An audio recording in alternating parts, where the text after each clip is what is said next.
Merci NordVPN. Évidemment, point d'exclamation VPN dans le chat pour un petit abonnement à NordVPN pour ceux qui ont un peu de retard, évidemment. Très bien, et vous? Ben ça va, moi franchement j'adore, même parce que peu importe qu'on aime ou pas les shows, c'est vraiment une semaine historique pour le catch, quoi. C'est trop bien pour le catch. Alors en France, c'est vrai que les Américains disent beaucoup qu'il y a, surtout Triple H, j'aime bien dire qu'il va y avoir de nouveaux fans, que ça va être incroyable, tu vois.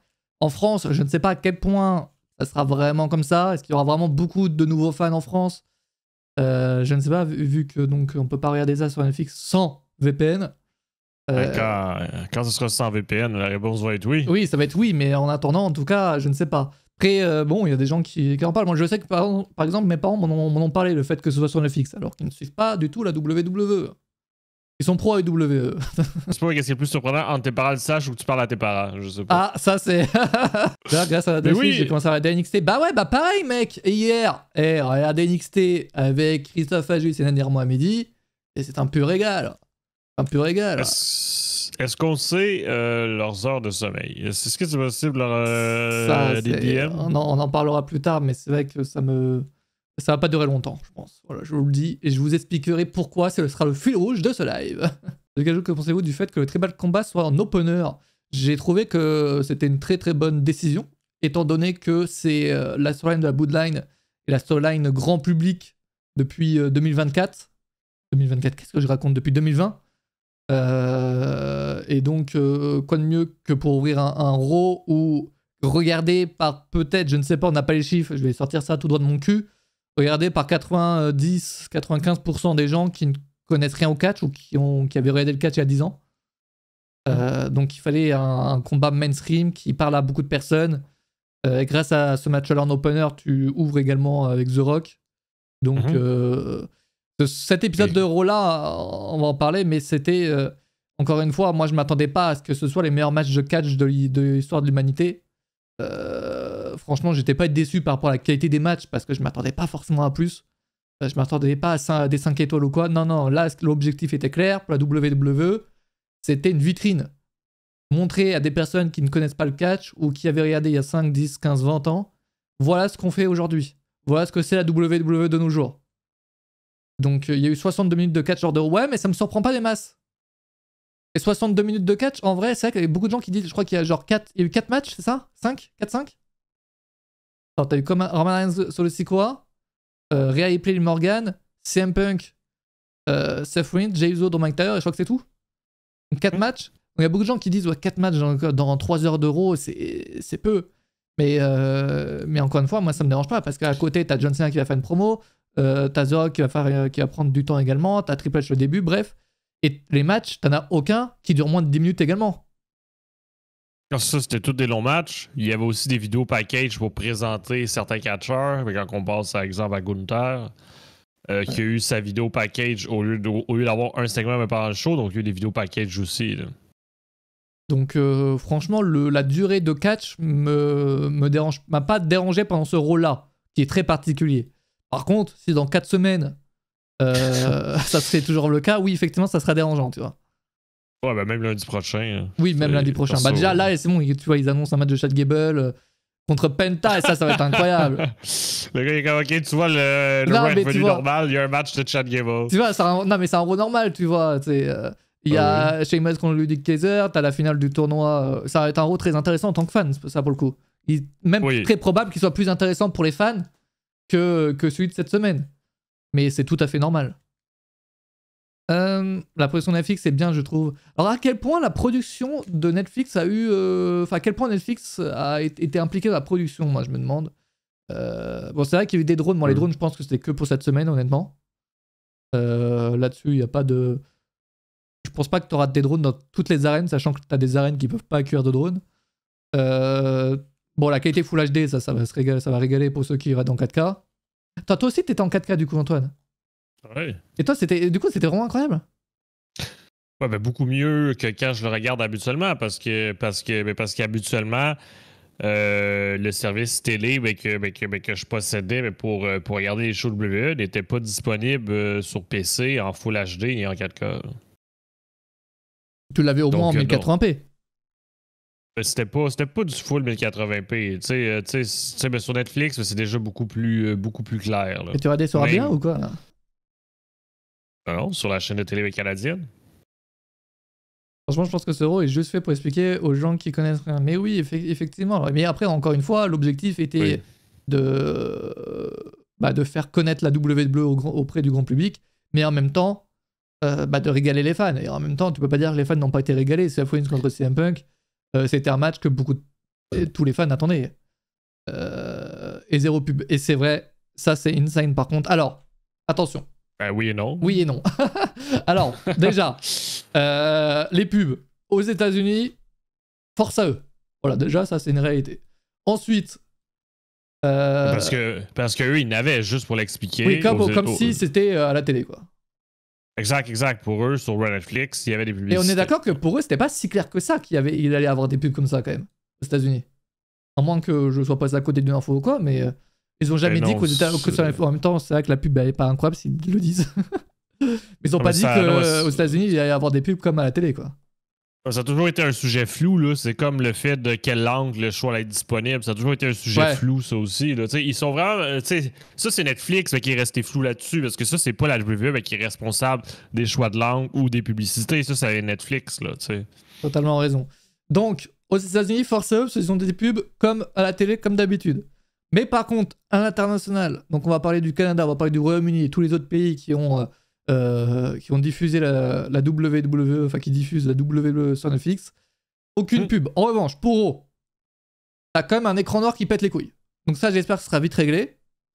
Parce que cet écran noir, même si tu te dis, bon, il dure 2 secondes ou quoi, ça nous pète les couilles. Donc j'espère qu'en termes de production, on va réussir à gérer ça pour que à l'international, ce soit fluide. Parce que c'est vraiment une coupure de feed claire et nette. Ouais, parce que chaque fois qu'il y avait une transition de pub, ils coupent littéralement le feed, c'est-à-dire la diffusion. Puis après ça, l'image revient. C'est parce qu'ils coupent littéralement ça pour ceux qui ont des pubs. Là, exactement. Mais tu vois, quand je regardais le Dynamite sur Max, j'ai pas eu l'impression qu'il y avait eu ça, tu vois. Eux, pour le coup, c'était bien mieux fait. Il n'y avait pas eu d'écran noir, il n'y a pas eu de... Je crois que tu avais peut-être pas de son à un moment donné, je ne sais plus comment, mais en tout cas, j'étais pas été dérangé par le fait, par ça. Ah mais non, mais sur Max, il y avait les pubs, je suis trop con. Oui, pendant Dynamite, sur Max, ça les pubs comme à la télé. Donc eux, pour le coup, quand le match continue, ouais. Non, t'as les pubs pendant le match. Sur Max. T'es sûr? Parce que les commentateurs disaient que ça continue. Je sais plus. Je sais que j'ai vu des pubs, en tout cas. Je ne sais pas à quel point. Mais...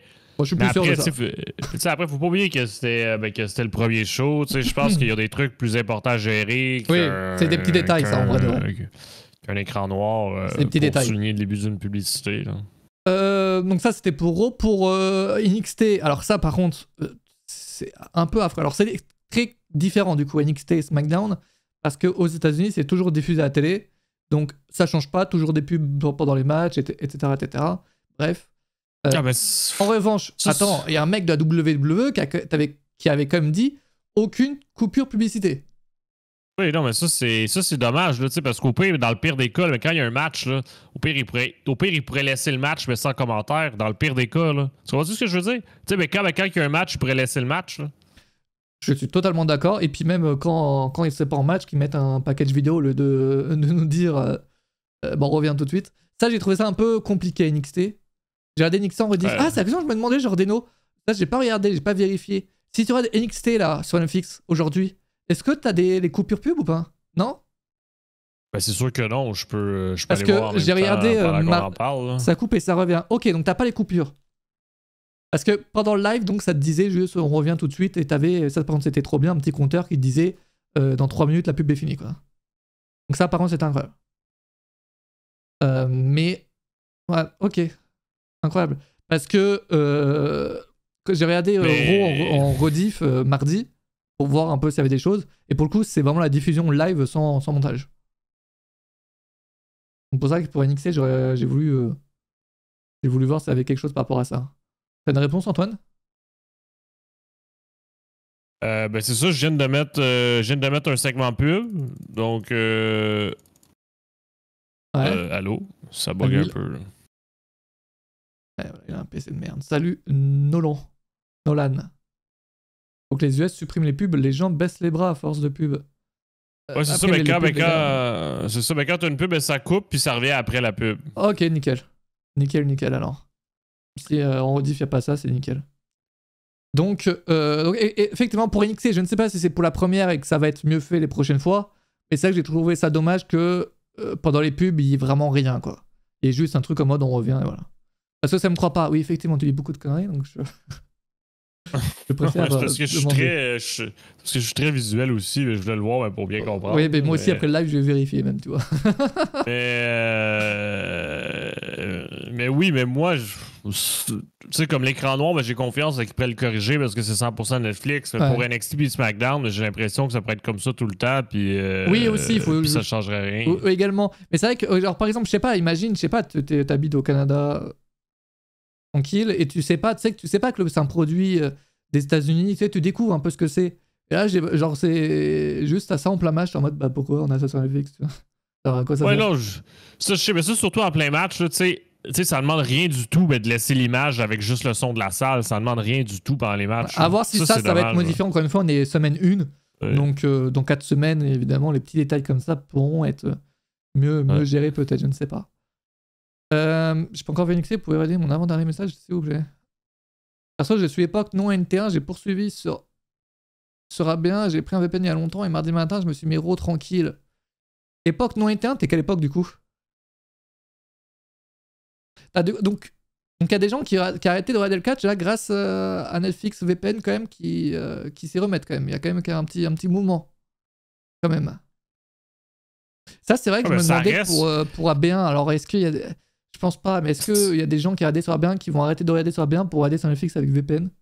Eh oui, moi je pense que oui. Moi je pense que si t'es un fan de catch, c'est sûr que c'est mieux d'aller sur Netflix parce que t'as quand même Christophe Ajus puis Nadir en français de France. Puis en plus, t'as Raw, SmackDown, NXT, les PLE. Tu sais, je veux dire, moi, si j'étais en France, personnellement, j'abandonnerais. En tant que pour nous, oui, tous les jours. Mais le public, le public qui regarde le plus sera bien. Je pense pas qu'il s'intéresse vraiment à ça. Je pense que ceux qui regardent vraiment sera bien, c'est bon, ils peuvent attendre, ils attendent déjà Raw jusqu'à mercredi pour aller Raw.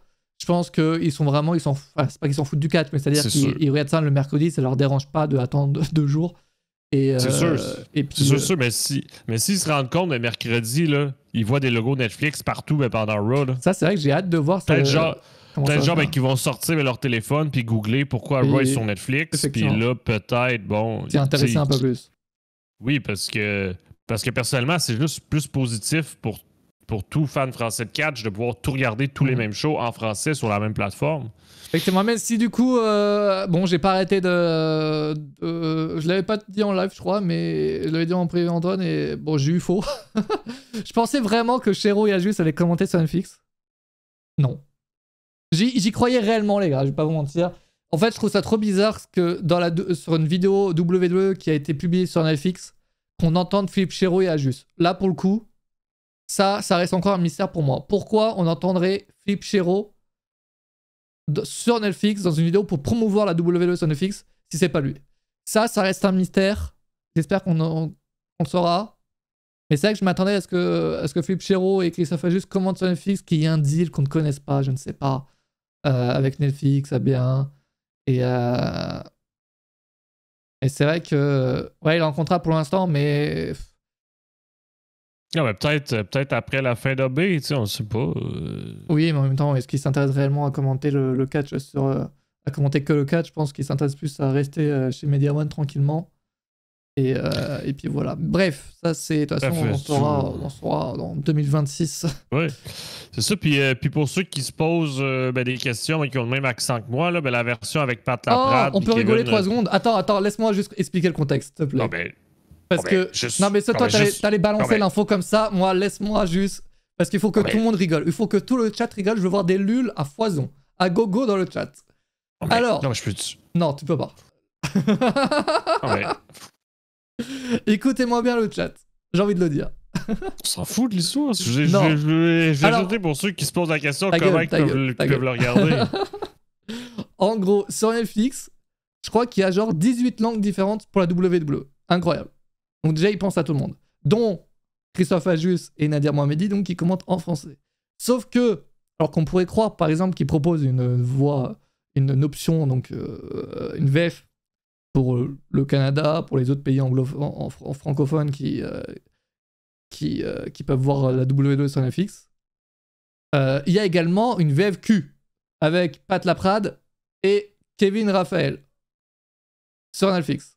Sauf que, alors qu'on pourrait croire qu'ils vont commenter en live, donc pour les fans canadiens qui ratent ça à 20h tranquillement, le lundi soir, en réalité, la VFQ sera proposée sur Netflix apparemment le mercredi. Je ne sais pas si c'est disponible à l'heure actuelle, Antoine. Non, il n'est pas encore dispo. Pas encore, donc c'est même pas encore disponible pour la VFQ de Euro. Cela veut dire que, alors qu'en France, on ne peut pas avoir accès sans VPN à la WWE sur Netflix, il y a Christophe Ajus et Nadir Mohamedi qui se font chier à commenter en live toutes les nuits, alors qu'au Canada, là où c'est disponible, ils n'ont pas la VFQ en live. Voilà. Et ça, les gars, sachez que ça me fait très rire. Si vous avez compris ce que j'ai dit, si j'ai bien expliqué le délire, ça me fait rire. Quand j'ai vu ça, mais alors j'ai été... En fait, je comprends juste pas, en fait. Juste. Ah ben on sait pas le pourquoi du comment du move Netflix, là, mais oui, mais c'est ça. C'est ça. Donc pour ceux qui ont le même accent que moi, mais il faut attendre un petit 48 heures pour si vous voulez vos amis Pat Laprade et Kevin Raphaël comme sur TVA Sport. Donc ça se poursuit avec un petit délai.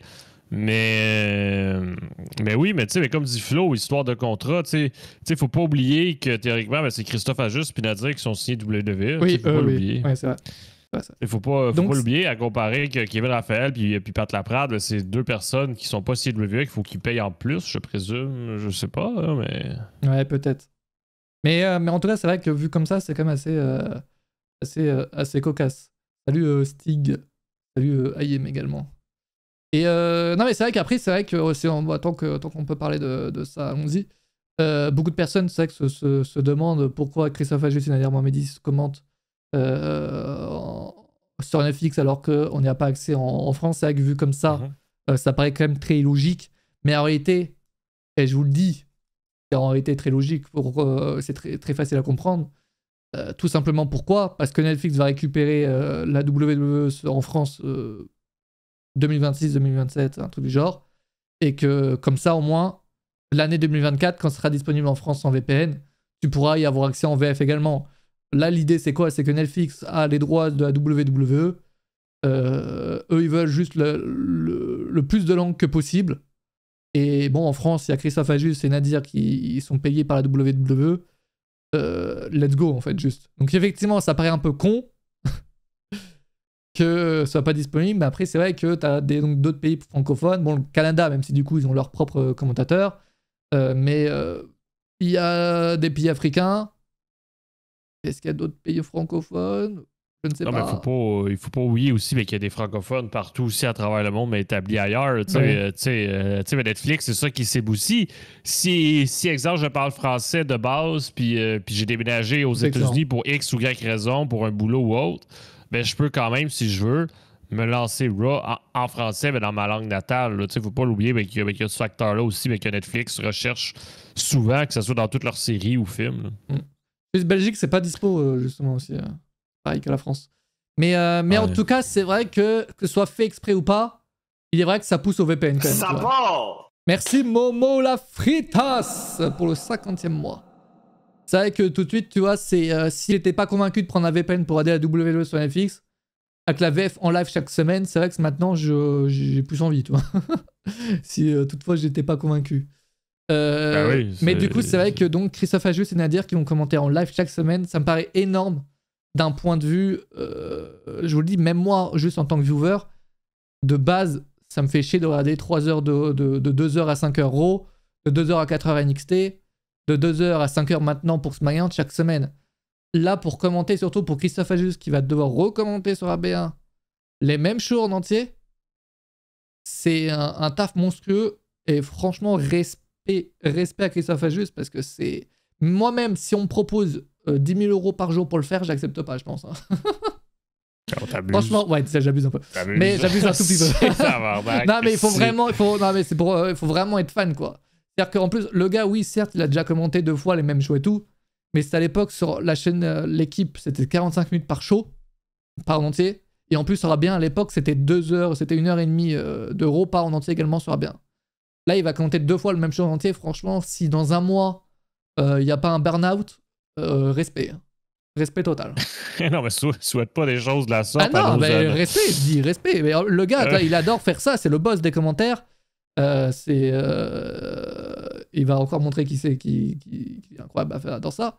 Et je vais regarder en VF la plupart du temps, je pense. Mais c'est ça que c'est une folie quand même de dire qu'on a une VF en live pour tous les shows maintenant, quoi. C'est du jamais vu en réalité. Non, c'est du jamais vu. Au Canada, est-ce qu'il y a déjà eu une VF au Canada ou pas en live?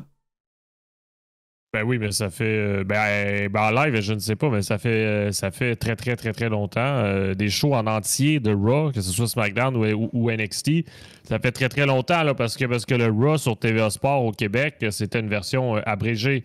Donc oui, ça fait très, très longtemps, que ce soit en direct ou replay. Donc même ça, c'est une première pour nous aussi.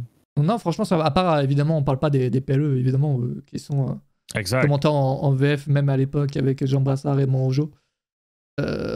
Mais vraiment pour les weekly. Il va pas commenter 2 fois la même chose. Bah si, oui, comme...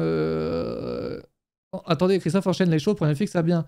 Mais on va voir ce soir. Si ce soir, il commente avec Philippe Chéreau, il va commenter 2 fois le même show. En entier. Exact, à moins qu'il nous sorte la version avec Nadir sur AB1. Moi, je me demande ça. Est-ce que... Après, ils vont pas enlever Philippe Chéreau de AB1 quand même. Est-ce qu'ils vont sortir la VF de Netflix sur AB1? Reste à voir là-dessus.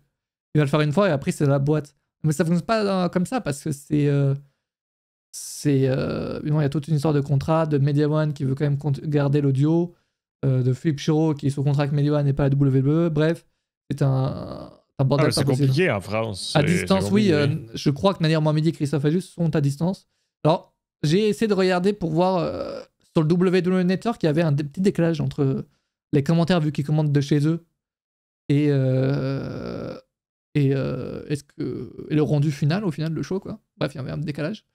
Et j'ai essayé de regarder, voir sur Netflix hier s'il y avait un décalage aussi assez monstre, comme à l'époque sur le Network. Et en vrai, il y a un petit décalage d'1 seconde, mais ce qui n'est pas très très dérangeant par rapport à l'époque du Network. Donc c'est ok, je trouve. Je vous dis une chose, je ne regarderai plus la WWE sauf les pay-per-view m'a choqué, c'est pourri pour moi. Ah oui, toi, au moins c'est clair. Comment ça, Calisto? au moins c'est clair. Il va enregistrer au-dessus du 2e commentateur, ça serait très drôle. Philippe Chéreau qui va juste remplacer Nadir, il va commenter au-dessus. T'imagines? Ça, c'est pire. ça serait fou. Je pense que SmackDown, il va le faire sur AB1 vu qu'il enregistre vers 6h. Il va pas le faire sur AB1. Oui, sachant qu'en plus, pour SmackDown, donc ça voudrait dire qu'il va commenter SmackDown de 2h à 5h. Et oui, je sais que SmackDown sur AB1, ils font les commentateurs ils font les commentaires très tôt le samedi matin. Donc il va devoir regarder 2 fois. Vraiment, je ne comprends pas. En fait, pour moi j'ai une hypothèse, mais je ne suis vraiment pas sûr. L'hypothèse serait quoi? Bon, je vous l'ai dit tout à l'heure, moi je m'attendais à ce que ce soit Philippe Chéreau et Christophe Ajus qui commentent sur Netflix et que ce soit les mêmes commentaires sur AB1 derrière. Par rapport au droit, au contrat, un deal qui aurait été signé et qu'on ne connaîtrait pas. Moi, je me dis qu'il y a peut-être encore une chance que Philippe Chéreau, par exemple, soit en vacances et que cette semaine, il soit remplacé par Nadir sur Netflix et AB1. Du coup. Mais c'est une hypothèse et j'en ai pas la moindre idée, on verra bien. Bref, en tout cas, respect à eux de monter tous les championnats de nuit, c'est trop bien pour les fans. L'expérience du Goover en tant que fan français est incroyable. Et c'est une série. Non, mais s'ils font ça temps plein, là, ben, blague à part, là, moi, si j'étais à leur place, ben, je commencerais à envisager un petit déménagement en Amérique. Là. Sérieusement. Non, mais si genre, ils viennent d'apprendre qu'il faut qu'ils commandent ça pour, je sais pas, les 2 prochaines années, temps plein en direct chaque semaine, sérieusement, c'est parce qu'à un moment donné, c'est plus viable. Là. Oui, c'est vrai. Hein. C'est vrai. Peut-être que c'est déjà le cas. Hein. Et qu'on ne sait pas. Et félicitations à Monkey qui a pu écouter Nadir grâce à NordVPN. Oui. N'hésitez pas. D'ailleurs, ouais, moi ça va. Moi j'ai regardé NXT donc en VF et franchement, les commentaires étaient cool, j'ai trouvé. C'est cool. Bref. Donc ça, c'est pour donc la partie VF de l'histoire. Ensuite, parlons déjà donc de la WWE sur Netflix par rapport à ce qu'on a eu le 1er janvier, avant de parler de Raw, de NXT en particulier. Oui, mais juste parenthèse vite, là, le show sur ABR, il commence dans combien de temps? C'est vers 20h55, il me semble. Okay. Mais par contre, j'ai pas la chaîne. Est-ce que quelqu'un peut à la chaîne et pourra dire sur Discord qui c'est qui commande, s'il vous plaît? T'as pas les logs à quelqu'un pour ça aussi? T'as pas... Non, sinon je vais devoir payer 2€ et ça me fait chier. Alors, WWE sur Netflix, ça a commencé le 1er janvier officiellement, avec donc plein de shows qui ont débarqué sur Netflix au Canada, au Royaume-Uni, dans plein de pays, aux États-Unis également. Qu'est-ce qu'il y a? Il y a plusieurs pay-per-view. Il y a tous les WrestleMania, il y a tous les SummerSlam, Royal Rumble, je suis pas sûr. Il y a tous les Survivor Series. Donc il y a pas mal de shows, quand même beaucoup de shows qui manquent évidemment. Et en vrai, Day One est quand même bien servi, je trouve. Oui. L'objectif, c'est quoi? C'est qu'ils rajoutent des shows petit à petit. Dans l'objectif, évidemment, que les gens restent abonnés à Netflix. C'est l'objectif, évidemment. Oui, puis de toute façon, ils peuvent pas tout ajouter du jour au lendemain. Oui, je pense que du jour au lendemain, c'est techniquement parlant, je pense que ça doit être quand même très compliqué à faire. Oui, parce que la WWE est présente depuis des siècles. Je veux dire, tu peux pas ajouter tout ce contenu-là en un clic. Là, je veux dire, c'est plus compliqué. Là. Donc, effectivement. Est-ce que dans le chat, vous avez déjà regardé des shows ou pas là, sur Netflix? Moi, j'ai essayé de regarder des shows. Alors, je ne sais pas pourquoi le WrestleMania 40 est le seul show où il n'y a pas les différents. Il y a que c'est proposé qu'en anglais. Voilà, j'ai remarqué ça. Parce que sinon, pour tous les autres shows, il y a toutes les langues qu'il y avait sur le network. Non, pas encore. Moi, j'ai regardé, franchement, c'est pas. Enfin, j'ai regardé des shows comme ça, j'ai lancé. Franchement, le player est incroyable. Enfin, c'est le player de Netflix, quoi. Et c'est vrai que quand t'es habitué au player du network ou quand t'avances 3 fois de 10 secondes, t'as le player qui est en full lag. Qui pète un câble, c'est vrai que c'est ouf, il pétait les couilles ce player. 100%. On va se mentir. T'as regardé quoi toi? Moi, mais rien du tout. Mais j'ai remarqué que les gens sur Catch Shows en commentaire, on avait fait des publications sur Instagram, Facebook pour savoir qu'est-ce que les gens avaient regardé en premier. Puis la top réponse numéro 1, c'était Backlash France. Les gens selon rebatté sur Netflix. Pas te mentir, j'ai regardé un peu de ça également. Par hasard, j'ai lancé un épisode de Smiant. Ça tombait le 3 mai 2024. Vraiment au hasard. Vraiment. Pas de doute là-dessus. Du moment qu'ils ne fassent pas comme Amazon avec un abonnement en plus, Netflix restera devant au niveau des abonnés. Moi, je pense le plan sur le long terme, c'est qu'ils fassent ça. Là, Day One, ils vont pas faire ça, je pense, parce que c'est, je pense, contre-productif s'ils font ça. Mais je pense sur le long terme, ils proposera un abonnement pour y avoir accès. Je ne sais pas, mais... Tu sais, je pense qu'ils testent aussi, tu sais, parce que là, c'est sûr qu'ils ont eu un boom d'abonnement le 1er janvier. Tu sais, je veux dire, je pense qu'ils voulaient aussi tester le marché puis voir, bon, les fans de catch, mais il y en a combien, puis ça peut nous rapporter combien, mais dès le premier Raw, tu sais, je pense aussi que ça aussi, ils voulaient évaluer ça aussi, parce que c'est tout nouveau pour eux aussi, là. Oui, de diffuser comme ça, de prendre un gros catalogue comme ça, est-ce que c'est pas la première fois? Donc là, tu sais, c'est le temps pour eux qui ramassent des stats, puis voir que, OK, le 6 janvier à Raw, on a eu combien de nouveaux abonnés, combien ça rapporte, puis est-ce que là, dans 2 ans, 1 an, ils vont faire des abonnements spéciaux pour ça? Si on fait une offre à 3€ par mois, ça fait quand même pas mal de thunes. Donc moi, je pense honnêtement que une offre WWE arrivera un jour. Pas aujourd'hui, peut-être pas cette année, évidemment, mais au bout de 1-2 ans, faudra s'attendre à ça, je pense, honnêtement. Netflix va produire des films pour la WWE, c'est obligé, non.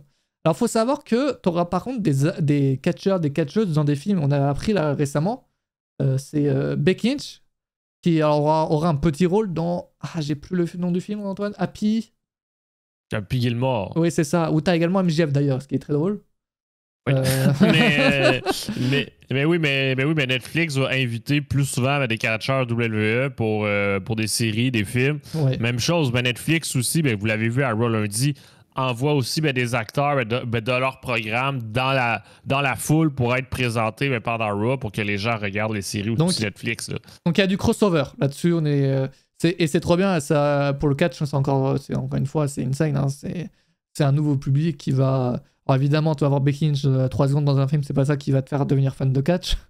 Mais Non. Petit à petit, j'imagine qu'elle aura des rôles plus importants. Et c'est franchement, c'est le. Je pense honnêtement qu'en tant que fan de catch, je peux pas mieux rêver comme partenariat pour le développement du catch. Honnêtement. Ah, ben 100%. Mais 100%, mais parce que le catch n'a jamais été aussi accessible pour le grand public en général, puis pour les grands fans hardcore de toute son histoire. Puis ça, c'est à travers le monde. Tu sais, ils l'ont dit des tonnes de fois, mais pendant Raw, que pour la première fois, Raw est disponible en direct partout à travers le monde. Bon, petit Astérix, France, Belgique, Suisse.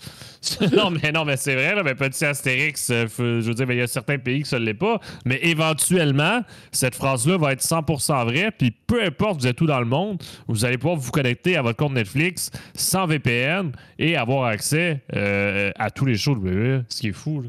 T'as certains docus, t'as pas les sous-titres VF. Comme ça, certains docus. Moi, j'ai regardé. Alors, tu sais, t'as des petits programmes de merde qu'ils ont ajoutés sur FX pour le Day One. Moi, j'imagine qu'ils voulaient aussi des choses, du contenu original pour la W sur FX.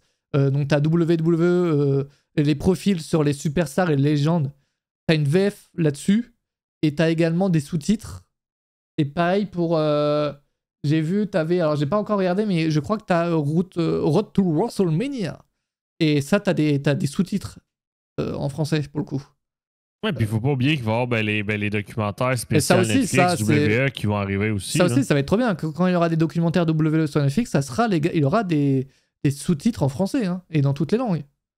Ça, ouais, puis ça va être disponible partout. Terminé de vouloir télécharger les documentaires parce qu'ils sont juste sur Peacock aux États-Unis. Là, maintenant, après, est-ce que du coup, t'as des documentaires qui vont encore sortir sur Peacock et... si Peacock paye, oui. C'est Peacock qui payait. Mais... Ouais, donc c'est...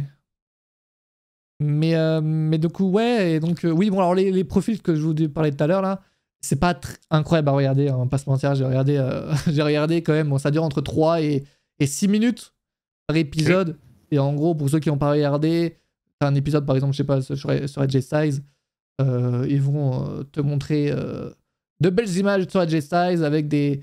Généralement, ça va être des propos tenus en interview il y a des années. J'ai regardé les profils sur les superstars, par exemple. T'as un épisode sur Booker T, Alain Undertaker, et bref, etc. Et t'as... Bon, par exemple, t'as Drew McIntyre de 2010 qui va parler, tu vois. Bon. Par exemple. Puis ça s'appelle comment, pour ceux qui voudraient le regarder? WWE... t'as Legends Profiles et t'as Superstars Profiles. Ok. T'as les deux, quoi. Mais donc c'est cool à regarder, c'est pas non plus... vous allez pas vous dire quel banger. Mais c'est des petits, c'est pour le grand public, quoi. C'est pas du contenu original Day One. Il y a des rumeurs rachat UFC. Par qui? Sur Netflix? Honnêtement, je pense pas que Netflix soit vraiment intéressé par l'UFC. Ben, tu sais, de toute façon, mais tant que les contrats avec ESPN sont toujours en cours, ça continue. Ouais. Puis pour l'instant, l'UFC reste sur le système pay-per-view traditionnel où est-ce qu'il faut payer pour chaque show majeur des pay-per-view. Il faut pas l'oublier, là, sont encore dans une autre branche. Là. Tu peux toucher à tout pour divertir tous les sports. Oui, c'est vrai qu'après, s'ils veulent tout avoir... Mais bon, c'est sûr qu'il y a peut-être un jour où ça va arriver.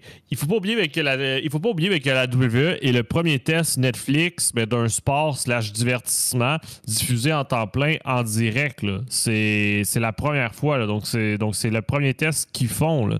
Donc est-ce qu'après, d'ici les prochaines années, il va y avoir du basket, du football, de la UFC? Peut-être. Là. Qu'est-ce que je veux dire? Oui, je trouve ça un peu dommage par contre qu'il n'y ait pas de page pour voir tous les shows qui sont disponibles sur Netflix. Même quand tu tapes WWE dans la barre de recherche, c'est pas très clair, tu vois. Alors sur téléphone, j'ai vu, c'est pas dispo sur PC en revanche, t'as WWE Collection, tu vois. Ouais. Quand tu cliques dessus, t'as tous les shows, mais sur PC, t'as pas, genre. Moi, sur PC, j'ai WWE en direct à venir. Ah ouais? Ouais, puis donc ça, t'as accès à Raw, SmackDown, NXT, puis quand tu cliques dessus, tu peux regarder les vieux shows en même temps. Mais effectivement, il n'y a toujours pas une section comme tu le dis, mais... Un truc qui nous montre un peu tous les shows qui sont dispo directement, quoi.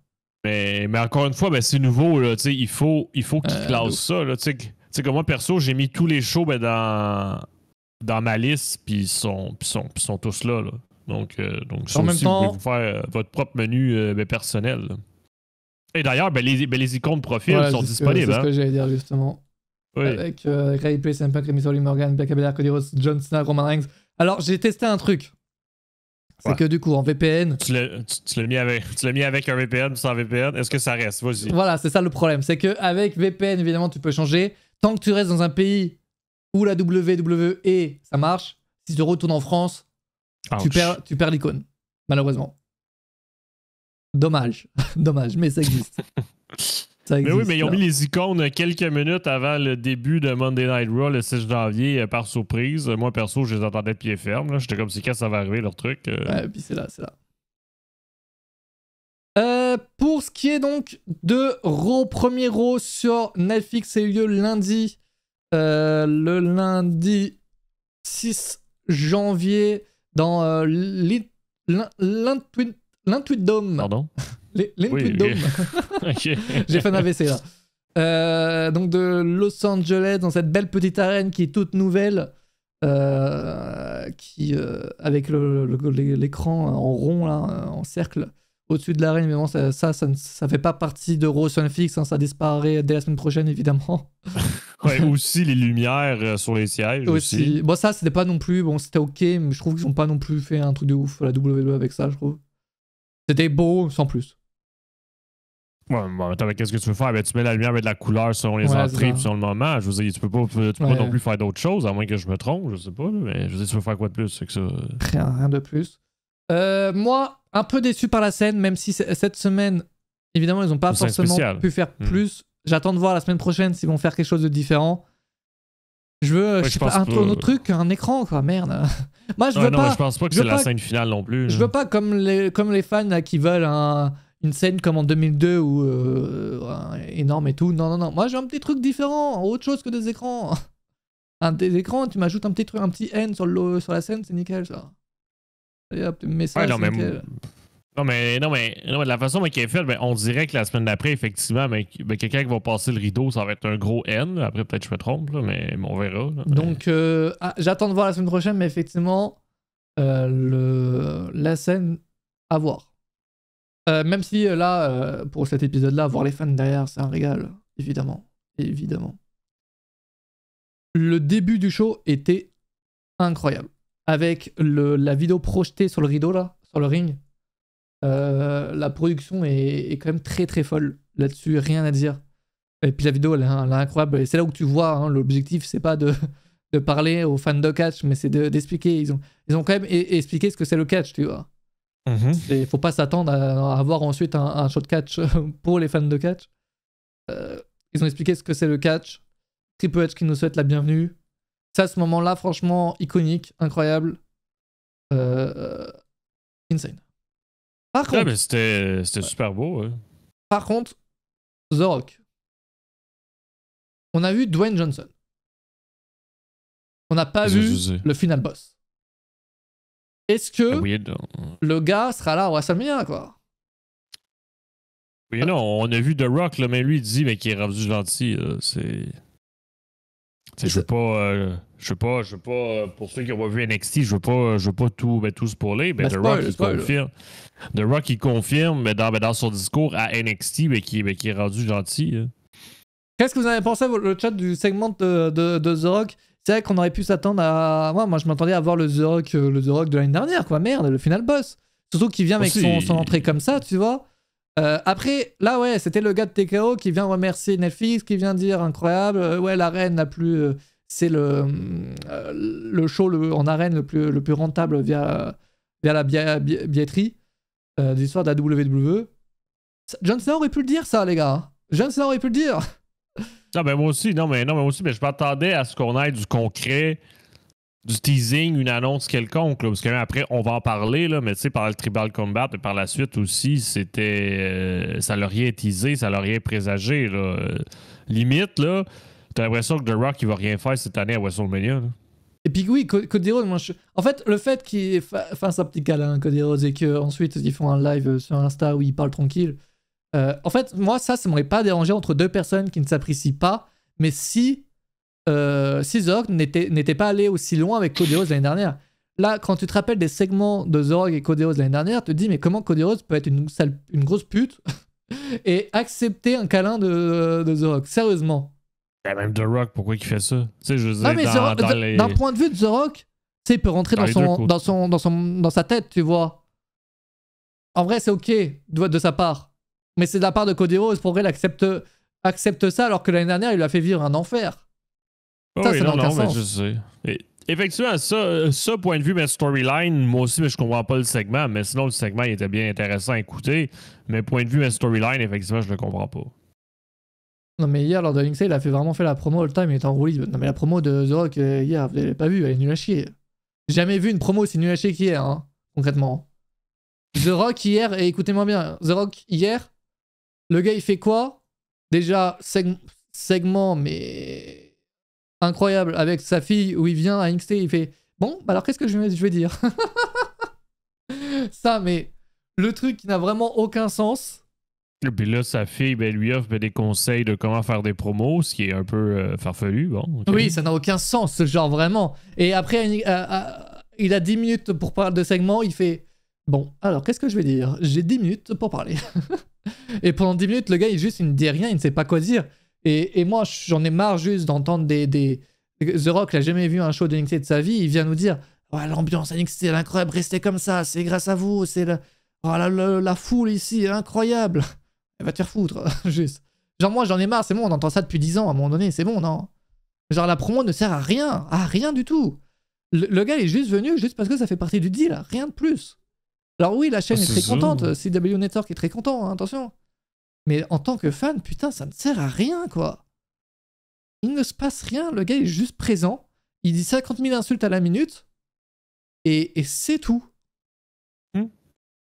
C'est la promo d'hier de The Rock et NXT, nul. Non, mais même encore, c'est comme celle de Raw, mais t'en comprends pas, tu sais, parce que même lui, dans sa promo NXT, il confirme qu'il est devenu gentil, mais ça n'a pas de sens, là. T'es comme, pourquoi il devient comme ça? Après, à NXT, il dit qu'il a deux longueurs d'avance, ou je sais pas combien de longueurs d'avance sur Cody Rhodes. Donc il laisse penser quand même... Sur les fans. Parce qu'il dit que les fans l'ont critiqué quand il était heel puis qu'il s'en prenait à Cody Rhodes, puis là qu'il dit que les fans le critiquent encore quand il est face puis qu'il aime Cody Rhodes, mais qu'il dit que les fans ils peuvent penser ce qu'ils veulent, il y a toujours 2 longueurs d'avance sur l'opinion des fans. Bon. Voilà, donc à voir. Il est en train de nous dire d'attendre quoi, en gros, que ça va venir. Mais franchement, un peu déçu des passages de The Rock de cette semaine, même si à gros, je comprends parce qu'évidemment c'est le premier WrestleMania fixe, il faut que le grand public, voilà, et c'est The Rock, quoi, c'est Dwayne Johnson. Bon, je comprends. Mais un peu déçu comme de ces 2 passages de cette semaine. Il sera peut-être aussi présent ce SmackDown cette semaine pour faire les 3 shows, je ne sais pas. Non, c'est que ces 2 passages sont vides. C'est ça le problème, c'est que ça n'instaure rien pour la suite, c'est ça. En tant que fan de Cash, ça ne sert à rien. J'ai le message d'Adrien, mais je crois qu'on a déjà répondu au début du live. Attention. Bonsoir, bonne année. Bonne année à vous aussi. C'est vrai qu'on n'a pas dit bonne année. Même à Raw cette semaine, là. Et on est le 8, c'est vrai. Est-ce qu'on peut encore se dire bonne année? Bonne année à vous. Et n'oubliez pas de sub et de passer par !VPN pour aider la W sur Netflix. Est-ce que, selon vous, le show Raw sera bien, sera la même chose et serait le replay des commentaires de Christophe Agis, c'est-à-dire moi, Mehdi, selon vous, ou ce soir sera bien, sera différent avec Christophe Agis et Philippe Shaw seront. Il y a 90% de chances que ce soit différent, que ce soit Philippe Chiro et Christophe Agis. Et 10% de chances que ce soit les mêmes commentaires, mais c'est très peu probable. On peut dire bonne année durant tout le mois. Oh non, c'est chiant, frère. Non. Déjà dire bonne année une fois, ça me pète les couilles, alors...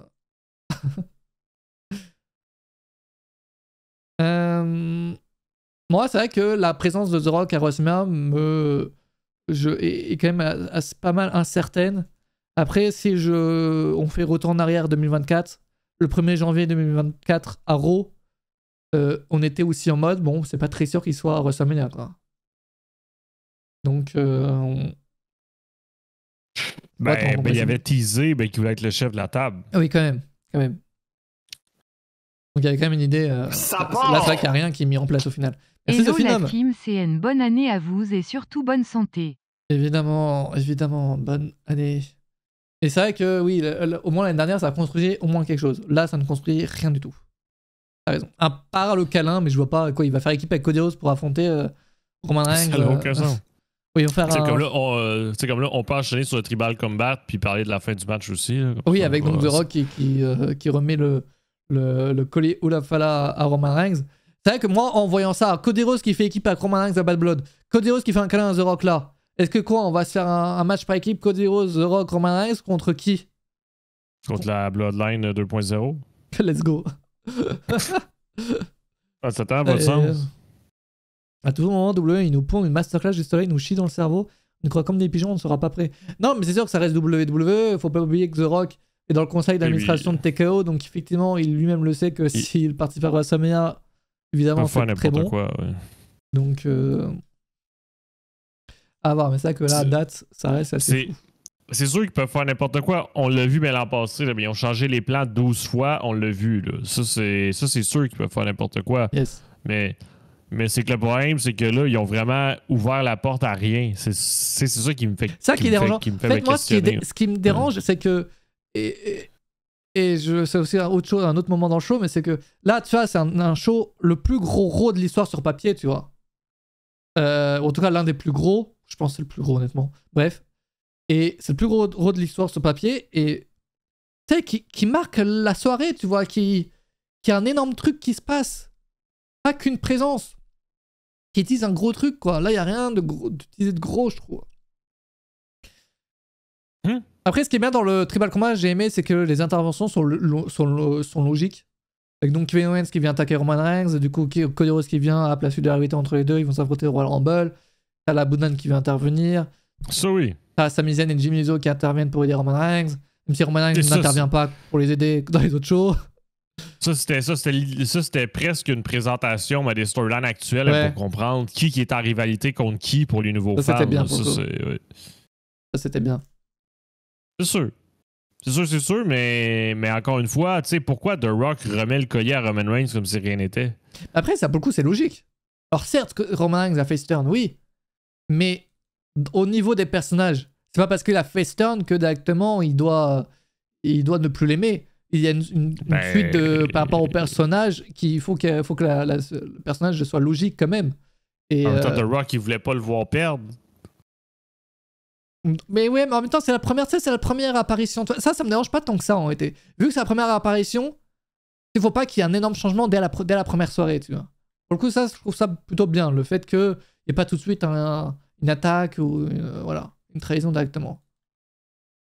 Pour le coup. Tangaloa, ouais, il est blessé depuis Source Series, tout comme Bronson Reed d'ailleurs, qui a annoncé qu'il va rater WrestleMania. Il s'est blessé, il s'est défoncé, Bronson Reed. Le pauvre. Même s'il avait dit qu'il allait. Alors, c'est quoi sa phrase? Que. Je sais plus. Les moments restent à jamais. Les blessures sont temporaires. Voilà, c'est ça, exactement.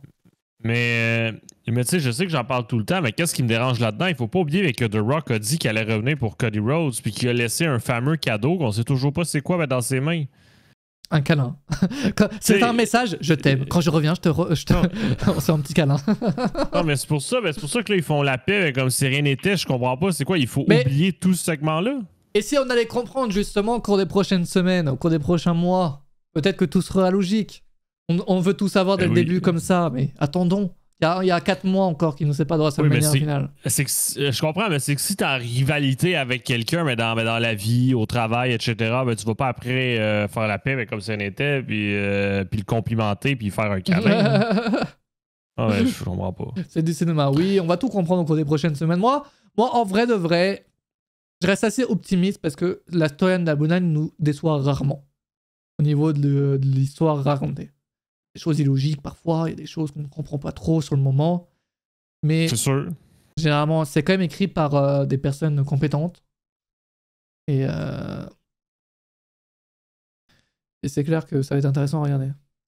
Normalement, c'est pas Roman qui devait lui remettre le collier. Oui, mais du coup, The Rock lui a pris le collier. Moi, je trouvais ça... Moi, en vrai de vrai, si c'était pas le premier Raw sur FX, je voulais voir une victoire de Sikoa et que Paul Heyman lui remette le collier. Bon, là, premier Raw sur FX, c'est vrai que tu fais peut-être pas perdre Roman Reigns. mais Ah, parce que ça, c'est une grande victoire. Là. Il faut pas oublier que ça confirme qu'il retrouve son poste de chef de tribu. Tu sais, ça, faut pas l'oublier, que malgré qu'on se plaigne que c'est un peu bizarre avec The Rock, mais ça reste que Roman Reigns, c'est une validation suprême. Il retrouve sa place. Là, bon. Et du coup, moi, j'ai du mal à voir la suite pour Sikoa et sa Bloodline avec ça. Parce que moi, Sikoa, pour moi, c'était trop bien le fait que lui-même pense qu'il est Tribal Chief. Alors, qu'est-ce qui va se passer maintenant? Il va se dire que c'est encore le Tribal Chief alors que il a officiellement perdu. Lui-même, à ce moment, il a dit si je perds, je serai plus Tribal Chief, tu vois. Genre. Ouais, exact, parce que c'est le collier, mais il confirme le rôle. Puis le collier, il l'a plus. Donc, ouais, il va partir où maintenant? Il va partir chercher un titre intermédiaire? Il va chercher quoi? Écoute, ça va être intéressant à regarder, mais j'ai aussi peur pour eux. SmackDown, vendredi, Netflix, ça soit. Ouais, NordVPN. Je sais que je serai, mais l'histoire de la Bloodline me saoule grave, beaucoup trop long, et maintenant que Reigns a récupéré sa place, c'est fini, on passe à autre chose. Non, pour moi, ça me saoule pas, honnêtement. Maintenant, là, actuellement, ça me saoule pas. Je trouve pas ça long, je trouve ça cool à regarder, ça évolue, genre. Là, ça va encore évoluer, tu vois, Roman Reigns, bon, pour le coup, je crois qu'on va pas le voir avant, apparemment, le 27, du coup. Le 27 janvier. Ouais, parce qu'il a teasé que sa prochaine apparition, c'était cette date-là, ouais. Ouais. Tu sais, Fairfax, je l'ai dit tout à l'heure. Incroyable. Incroyable. Donc, à voir. Est-ce qu'il va participer au Royal Rumble? Ben ça se pourrait, parce que le 27 janvier, c'est le Raw avant Royal Rumble. Faut penser comme moi, finalement, tout le temps. Donc, ouais. Sachant que, bon, c'est quasiment officiel maintenant, il sera sur la cover de OK25. Ouais, ben je sais pas si t'as les images qui ont été dévoilées pour ceux qui les ont pas vues, là, mais... là, je les ai pas, là, comme ça, là. Là, va falloir que j'aille sur Twitter. Mais oui, parce que pendant le Raw Netflix, il y a comme eu des nouvelles qui sont sorties mais par le show, tu sais, parce que Roman Reigns qui a teasé que sa prochaine apparition serait le 27 janvier, puis là, il ferme la porte de ses vestiaires, puis on voit le logo de W2K25. Donc là, on comprenait pas trop. Mais quelques minutes après, il y a eu les premières images de 2K25 qui ont été... J'adore 2K, hein. Les images n'ont pas très envie non plus. Qui ont été publiés partout sur les réseaux sociaux. Puis en même temps, 2K qui a précisé que le 28 janvier, que les premières informations sur les modes de jeu, les nouveautés pour 2K25, ça allait sortir le 28 janvier. Mardi, suivant Raw. Je mets 20 ans à chercher une page, je l'annonce. Puis aussi, on a aussi appris entre les lignes que c'était Roman Reigns sur la cover 2K25, là, pour ceux qui l'ont pas compris. Là, oui, parce qu'il est donc sur l'image qui est dispo sur Steam. Hop, j'ai l'image. Je vous la mets. En termes de participants, c'est pas un Rumble de dingue. Bah là, John Cena, CM Punk, potentiellement Roman Reigns. C'est vrai que tu peux avoir un Final Four très, très intéressant. Voilà la petite image qui fait plaisir pour Roman Reigns. Non, mais il y a plein de méga stars présentement à la WWE, donc c'est sûr que le Final Four va être intéressant. Effectivement. Là, pour le coup, tu vois, cette image, toi, que ce soit. Après, c'est sûr, c'est un jeu de catch et c'est compliqué, mais genre, c'est que ce soit. Tu me dis, c'est quel jeu de catch, tu vois, pour moi, ça peut être 2022, 2023, 2024, 2025, tu vois, cette image. Concrètement. Ouais, ben non, mais ça, c'est le même problème, mais quand tu regardes une image de FIFA 2025 ou de NBA 2025, là, si je peux me permettre, si je te mets une image de FIFA 2024, trouve-moi l'année, ça va être compliqué, là. Tu vois ce que je veux dire? Je pensais vraiment qu'ils vont faire gagner Cena. Alors justement, on peut avancer un peu dans le show, parce que après, je crois que John Cena vient après ce match-là, entre Roman Reigns et Sikoa, c'est ça, Antoine? Il me semble. Ah bah, je peux avoir la vérif, oui, c'est ça. John Cena, donc, qui vient faire sa promo, il débute sa tournée d'adieu, donc il commence à partir donc, de cette semaine, où il va faire pas mal de shows d'ici jusqu'à décembre. Alors évidemment pas chaque semaine, faut pas s'attendre à voir tous les shows non plus. Non plus, ça sera des promos. Là d'ailleurs, moi je pense qu'il va pas apparaître d'ici le Royal Rumble, parce que en plus ça sert à rien. Concrètement, il a officialisé sa participation au Royal Rumble. Honnêtement, ça servirait à rien de le voir chaque semaine. Non, mais faut pas oublier. Ouais.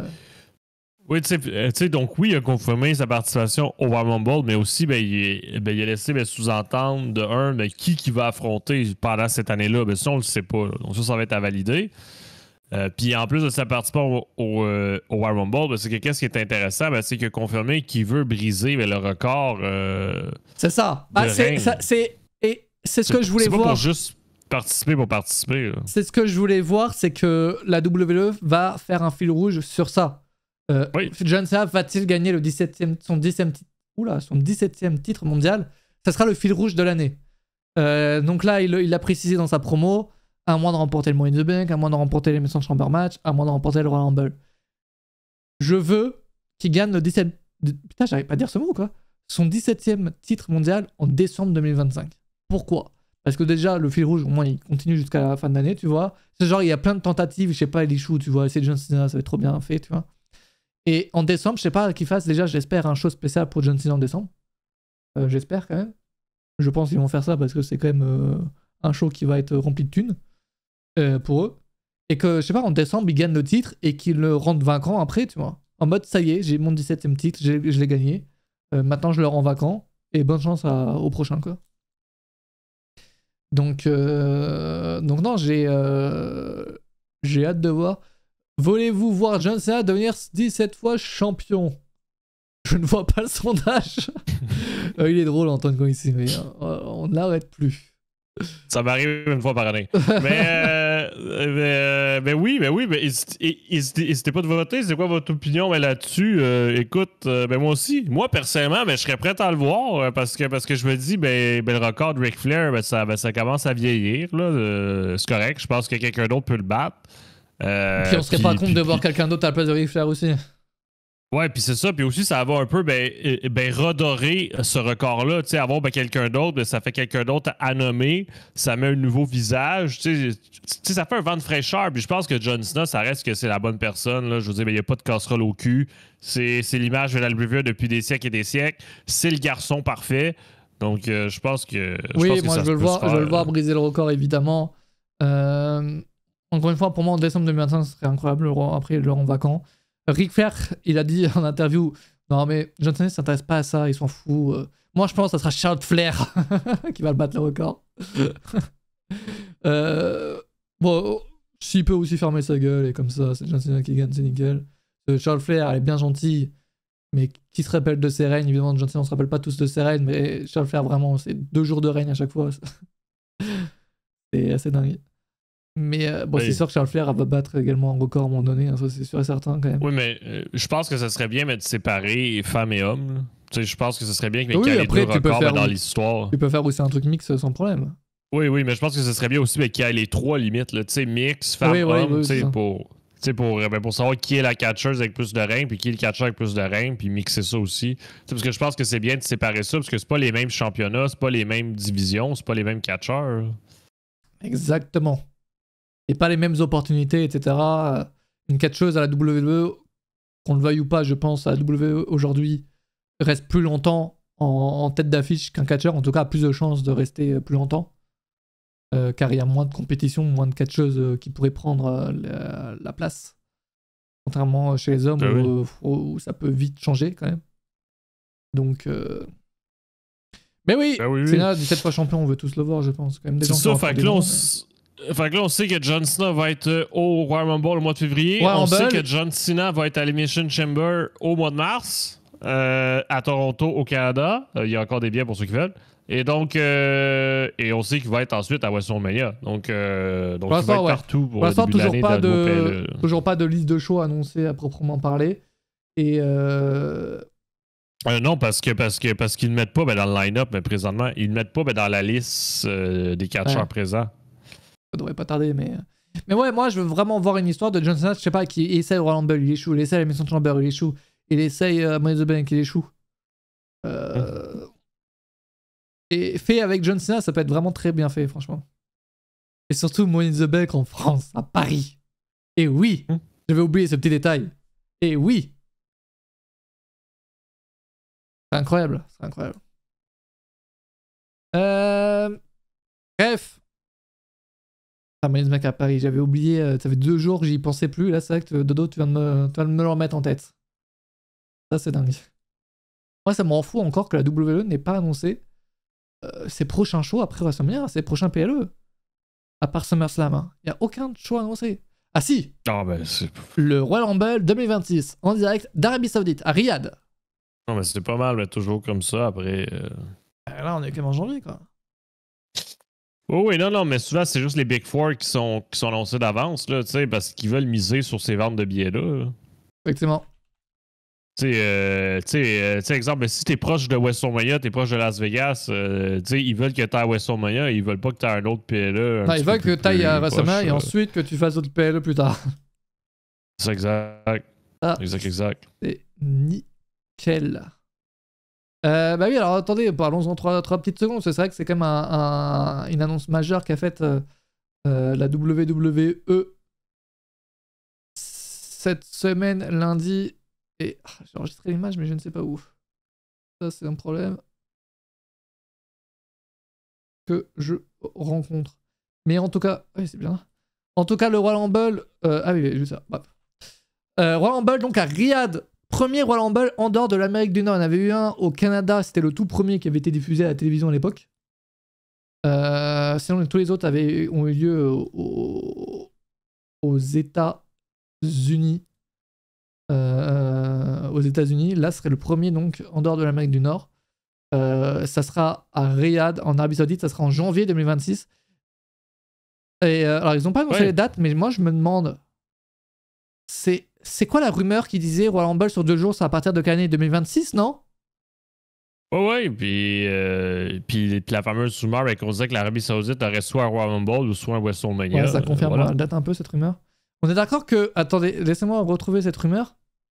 Royal Rumble sur 2 jours, parce que après le WrestleMania, après SummerSlam, ils voulaient faire aussi le Royal Rumble et Money in the Bank sur 2 jours. Ben oui. Mais après, Royal Rumble ou WrestleMania, c'était pas une rumeur. Là. Ben, le directeur de l'autorité saoudienne avait dit qu'il y aurait un ou des shows. Un des deux. Effectivement. Ah, je trouve plus la rumeur. Et donc, Royal Rumble 2026 en Arabie Saoudite pourrait très bien être sur 2 jours. Ouais, attends, hop, je retrouve la petite rumeur. Et c'est donc... Ouais, c'est ça, Royal Rumble dès 2026 et Money in the Bank dès 2027. Sur 2 nuits. Donc c'est peut-être pour ça qu'ils n'ont pas annoncé encore les dates pour le Royal Rumble. Parce que donc ça pourrait être sur 2 nuits, mais ils attendent encore d'officialiser ça, j'imagine. Bref. Qu'est-ce que vous en pensez? Évidemment, les Américains n'aiment pas trop l'idée parce que ils perdent le deuxième plus gros event, même je pense, de l'année. Donc effectivement, eux, ils sont pas très très contents. Moi, j'aime bien. Pourquoi? Parce que ça sera à 18h, 20h. En Rumble à 20h, les gars, je pense qu'on refuse pas. Les fans qui disent ouais, l'ambiance va être nulle à chier. Je le rappelle juste encore une fois, l'ambiance en Arabie Saoudite est meilleure qu'aux États-Unis maintenant. C'est une réalité. Après, évidemment, il y a tous les problèmes du pays et des droits de l'homme, évidemment. Mais en vrai, l'avantage heure, c'est cool. Moi, je me pose une question. C'est un vrai problème en réalité. Les catcheuses vont catcher avec une tenue pendant 1 heure. Ah, vont avoir peut-être un peu chaud. Pendant 1 heure, ça peut être un peu chiant, non? Non, mais c'est des tenues, mais qui respirent, là. Il faut pas l'oublier. C'est pas nouveau que dans certains sports, tu fais des sports avec une tenue complète, là, que ce soit là, c'est du patinage artistique, au cou, Oui, mais c'est super respirant. Là. Je veux dire, mais quand tu vas t'acheter un t-shirt mais de sport là, dans une boutique sportive, là, tu peux en acheter avec tissu respirant. Okay. Là, je veux dire, il n'y a pas de... C'est vraiment juste une question que je me posais. Deuxième question également, comme le souligne Anthony. C'est ce qui est chiant, c'est que la WWE laisse ses catcheurs et catcheuses décider en temps normal de venir ou pas dans les shows en Arabie Saoudite, donc à Crown Jewel et Super Showdown. Généralement. Et ce qui est pas très dérangeant parce que les shows en Arabie Saoudite, généralement, c'est que tu y sois ou pas, ça change pas grand chose en temps normal. Sauf que là, c'était pas au Rumble. C'est la route vers WrestleMania en fait, concrètement. Ouais. Oui, non, mais ça rouvre des questionnements. Tu sais, exemple. C'est parce qu'on sait qu'il y a des noms mais qui vont pas pour X ou Y raison. C'est un peu qu'on fait partie. Kevin Owens, il me semble. Est-ce que John Cena, il avait déjà été? John Cena, il a fait le premier. Oui. Et après, il y a eu la polémique du journaliste. Ouais. Et il est plus venu. Tu sais, de toute façon, alors, je suis con, mais John Cena sur le plan en 2026, là, mais non, mais tout ça, c'est des questions, tu sais, comme The Rock. Ouais, ça pose des questions en tout cas. Donc, mais en dehors de ça, c'est que bon, le fait que ce soit en Arabie Saoudite ne me dérange pas plus que ça. J'avoue, je m'en fous un peu. Ce serait bien pour nous en termes d'heures. Mais c'est vrai que voilà, pour les catcheuses, les tenues des catcheuses et les superstars qui seront pas présentes, qui veulent pas forcément catcher en Arabie Saoudite. Bon, la polémique Cena journaliste, c'était quoi s'il vous plaît? Alors, c'est un sujet assez tendu, donc je ne connais pas tous les détails de cette affaire, donc je t'invite à aller vérifier de toi-même. Mais il me semble qu'un journaliste avait été, hélas, Non, mais oui, non, mais oui. Voilà, un petit problème. Et du coup, ça avait évidemment créé plein de polémiques par rapport au pays et donc par rapport à la WWE qui va en Arabie Saoudite et donc qui pourrait mettre en avant ça, quoi. Bref. Kevin Owens, il n'avait pas en soutien pour Sami Zayn à l'époque. Ok, et donc là, ces derniers temps, il y allait ou pas, Kevin Owens? Bref, en tout cas, ça pose plein de problèmes, plein de questions, et ça va être intéressant à voir au cours des prochains mois. En tout cas, l'argent est là. Je me pose une autre question. Est-ce que un Royal Rumble en Arabie Saoudite, ça égale 2 événements en Arabie Saoudite? C'est-à-dire, est-ce qu'ils vont faire un deuxième show en Arabie Saoudite en 2026, en fait? Ben oui. Parce qu'à tout moment, le deal, c'est ok, on organise un Royal Rumble en Arabie Saoudite, mais ça égalise, ça fait comme si on en faisait 2, quoi. Non, mais le deal, c'était 2 shows par année. Okay? Ouais, mais le deal, c'est pas le Royal Rumble, tu vois. Là, justement, il faut pas oublier que pour le Royal Rumble, les autorités saoudiennes ont déjà dit qu'ils avaient sorti plus de sous mais pour l'avoir. Là. Donc, ça veut dire que le contrat a été rouvert. Là. Donc, est-ce qu'il va y avoir quand même 2 shows par année? On ne sait pas. Est-ce que ça va être 3 shows parce que c'est Royal Rumble plus 2 autres shows? On ne sait pas non plus. Là. Ça pourrait aussi aller de l'autre contraire. Là. Donc, il a fait un match par équipe pour les titres avec Sami. Ah oui. Ok, donc j'ai un dé pour Kevin Owens. Bref, donc ça a été annoncé lundi dernier. Revenons à nos moutons avec Raw. Donc voilà pour John Cena. Après John Cena, on a eu quoi? On a eu Rhea Ripley et Liv Morgan qui se sont affrontés pour le titre. Alors de base, ça devait être un Last Woman Standing match. Et puis au final, la stipulation a disparu pour une raison mystère. Victoire de Rhea Ripley pour devenir championne, pour battre donc Liv Morgan. Elle reprend sa ceinture qu'elle avait dû abandonner après WrestleMania à cause d'une blessure. Liv Morgan avait donc après gagné le titre. C'est cool, mais en même temps, la réalité, ça veut dire qu'elle va s'allonger encore une fois. Ça va continuer jusqu'à WrestleMania et ça, je vais pas pouvoir vivre avec ça. Je vais pas pouvoir vivre. Moment assez what the fuck, en même temps qui rigole un peu. Rhea Ripley et l'Undertaker, un petit moment. Voilà, ils voulaient impliquer l'Undertaker dans le show. Ils l'ont mis avec ce segment. Dans ce segment avec Rhea Ripley. Je trouve ce moment assez badass. Et ça permet de créer des petits crossovers entre légendes et superstars actuels. Et franchement, je suis pas contre, même si encore une fois, moi, ça me fait toujours chier, comme le disait Monkey pendant Raw. Ils amènent ce personnage-là de l'Undertaker, alors que le personnage le plus mythique de l'Undertaker, c'est pas celui-ci, on va pas se mentir. Donc, pourquoi la rivalité va continuer? Donc, Liv Morgan perd la ceinture, elle va dire ok, j'ai perdu, au revoir. Alors que Rhea Ripley lui a torché le cul pendant des mois et des mois, là. C'est vrai que ça serait bizarre que ça se coupe aussi sec, mais bon, c'est possible. C'est possible que ça se termine et qu'elle passe à un autre plan aussi, mais on verra. Bah, c'est pas impossible, ce serait con, en tout cas. Ils n'ont pas coupé le Last Woman Standing match du plan, mais pour rien. Là, ils vont refaire la stipu plus tard. C'est bien qu'elle ait une stipu et que ce soit pas le cas, finalement, genre. Non, mais il y en a qui disent que c'était peut-être pour le retour de Becky Lynch puis qui l'ont effacé. Ah, ça, la rumeur a été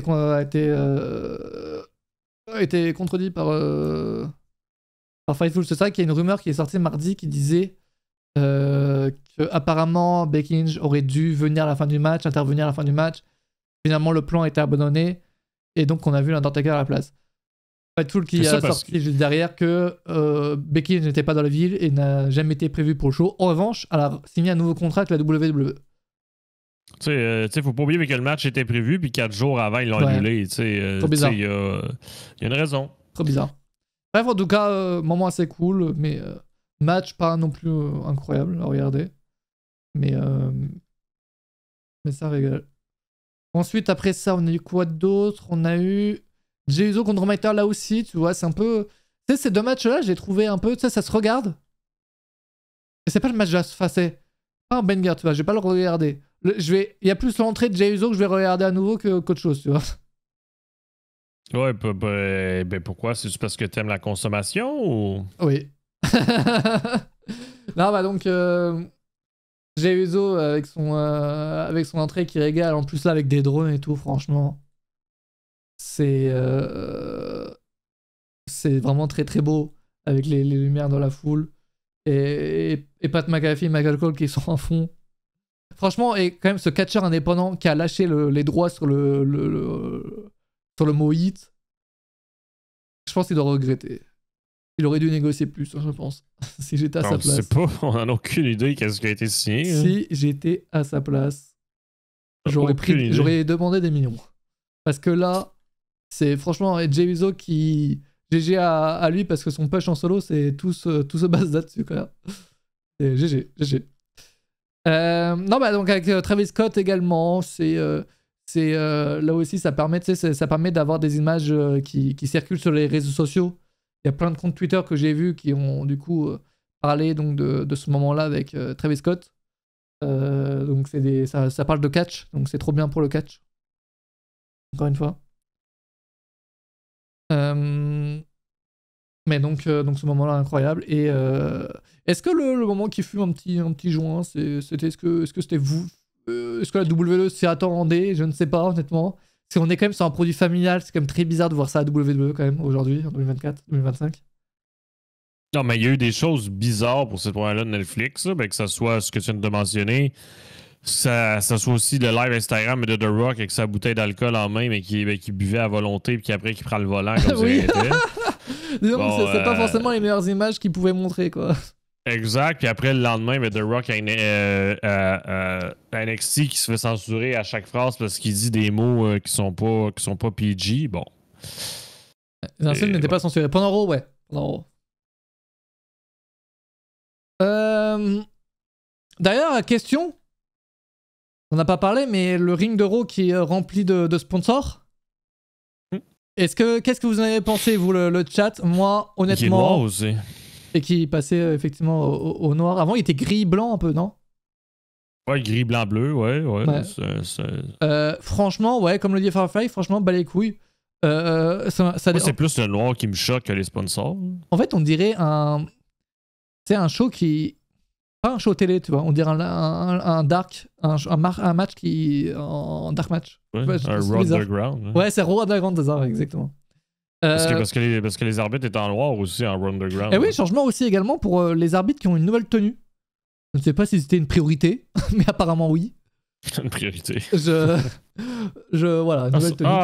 C'est pour ça les écrans noirs pendant les pubs aussi, c'est thématique. On est con, Mathis. Quoi? Ben, les écrans noirs pendant les pubs, c'est thématique aussi, là. Ah oui, ça fait partie, c'est le thème. Oui. Mais... Non, moi, même le tapis noir, franchement, j'aime bien les marques. Alors évidemment, personne ne va dire « Oh bah, j'aime beaucoup voir des marques sur le ring, des petits sponsors. » Évidemment, personne ne va dire ça. Mais je trouve que là, par rapport au catch et par rapport à la WWE, à la manière dont ils le font, c'est zéro dérangeant. Contrairement à la manière où c'est fait, par exemple, au Mexique, au Japon, où c'est catastrophique.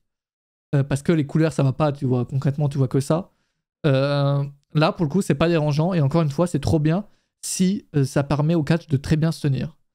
Donc évidemment, en termes de sponsors, il y a peut-être des marques à aller chercher qui sont peut-être meilleures.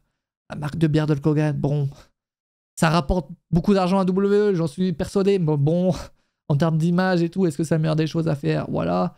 T'as évidemment la marque, donc Riyadh Season. Bon, voilà. Mais sinon, le reste, ça ne dérange pas. C'est ce petit côté éthique du côté des marques, quelle marque choisir, etc. Mais sinon, du fait d'avoir des marques sur un ring, c'est zéro dérangeant, vraiment zéro. Moi, ce qui m'a plus dérangé, c'est à SmackDown, le ring, il est bleu. Ça m'a dérangé.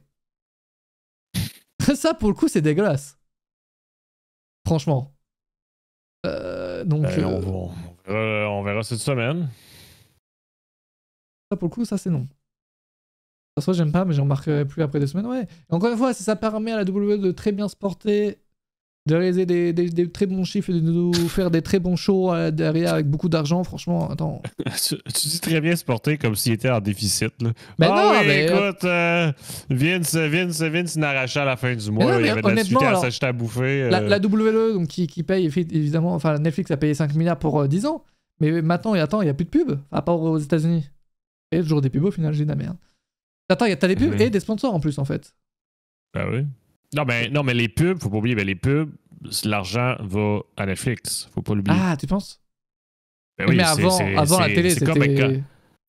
C'est comme quand une pub est diffusée à la télé, ben l'argent va à la chaîne de la télé. Ouais, c'est ça. Non, bon, c'est le même principe pour Netflix USA. Hein. Là, c'est juste... Mais Mais pourquoi il y aurait des sponsors sur pubs, Netflix et pas la télé du coup? Tu parles sur le ring? Ouais, genre maintenant, il n'y a rien là. Ben là, ça c'est une très bonne question. Là. Je veux dire, est-ce que c'est un partenariat avec Netflix aussi? Qu'est-ce qui est affiché sur le ring, peut-être? Là? C'est vrai que je m'attendais pas à voir Fortnite en plein milieu du ring, pour le coup, en sponsor. Ça, c'est une réalité. Et par contre, plus de Prime alors. À voir en PLE. Ça va continuer comme ça. Avant, c'était aussi présent parfois en weekly. Ben c'est ça, tu sais, vu que Prime n'est pas là, ben peut-être ça expliquerait justement avec le ring et que les sponsors sur le ring sont organisés par Netflix, là, tu sais. Et ça permettait également de faire des tests avec Prime. Ouais, ben Prime aussi, ben c'était signé entre la WWE et Prime, là, tu sais, c'était pas par le diffuseur. Je sais que connecté au Royaume-Uni en VPN, les pubs de gros ports sur les fast-food m'ont un peu manqué. Bah, va aux États-Unis la prochaine fois. Ah, moi, encore une fois, c'est vrai que ça va pas me manquer. Hein. Les pubs de gros burgers à 3h du mat, là, qui donnaient la dalle. Non, c'est bon. C'est ce qui est pas 3h du mat, où est-ce que tu regardes le show? Ah non, mais c'est... Ça va pas me manquer, ça. Sachant, j'aime bien les nouvelles tenues des arbitres. Honnêtement, je sais pas encore en penser. Moi, je trouve l'ancienne tenue des arbitres était quand même mythique, tu vois. Ouais, puis ça faisait arbitre, tu sais, c'était... Et ça faisait arbitre là, je sais pas, c'est trop bizarre. On dirait que... Je sais pas comment en penser, honnêtement. Mais là, tu sais, limite, je trouve qu'on dirait qu'ils veulent les cacher. Je sais pas ce que je veux dire, parce que là, Que ce soit comme les caméramans. Tout en noir, avec le sol en noir. Donc, limite, on dirait qu'ils veulent qu'ils soient plus invisibles à l'écran, tu sais. Ouais, t'as raison, ce soit comme les caméramans où on voit pas trop, enfin, on essaye de pas trop... C'est ça. Tu sais, comme tes voix, ben, sans les voir, tu sais. Fait qu'avant, du coup, en blanc, on les voyait bien, quoi. Ben oui. Ben oui. Je veux dire, ils faisaient partie du match. Ce qui est bizarre si c'est vraiment ça l'objectif, parce que et vous pouvez voir grâce à cette image qui est très très récente évidemment, l'objectif de Triple H apparemment d'après les mœurs c'était quand même que les arbitres soient quand même plus mis en avant. Là ces derniers mois en PLE tu voyais, t'avais un bandeau avec les noms des arbitres parfois, on les mettait quand même plus en avant. Ouais, ben tu sais, tout ça va être assuré les prochaines semaines quand il y aura plus de matchs, etc. Est-ce que l'arbitre est aussi présent? Est-ce que l'arbitre est aussi actif? Tu sais, tout ça, ça va être à surveiller. C'est pas en un épisode qu'on va avoir des conclusions fermes. Là. Dans le souci peut-être d'internalisation, ça faisait top trop sport US. Tu parles de l'arbitre avec ce t-shirt là? Ouais, l'ancienne tenue de maillot, hein. Bah justement, non. Enfin, pour moi, ça, c'est vraiment iconique, tu vois. Genre, ils ont ça depuis quand même... Genre, combien d'années ils ont ça, les arbitres? La WWE, ça fait quand même très très longtemps. Bah, pour moi, il n'y avait vraiment pas besoin de changer. Bref, c'est pas non plus ce qu'il va faire que je pars à des roues chaque semaine. On va pas se mentir. C'est grave mythique. Bah ouais. Effectivement. Bah ouais. Ah, tiens! Parlons de quelque chose. Ça fait arbitre de sport US. Oui, mais est-ce dérangeant? Ah, les matchs de foot, c'est quoi? Ils ont quoi comme... c'est des couleurs, mais ça dépend de la ligue. Ça dépend de la ligue, mais ça dépend du tournoi. Ça dépend s'il y a un trophée en jeu.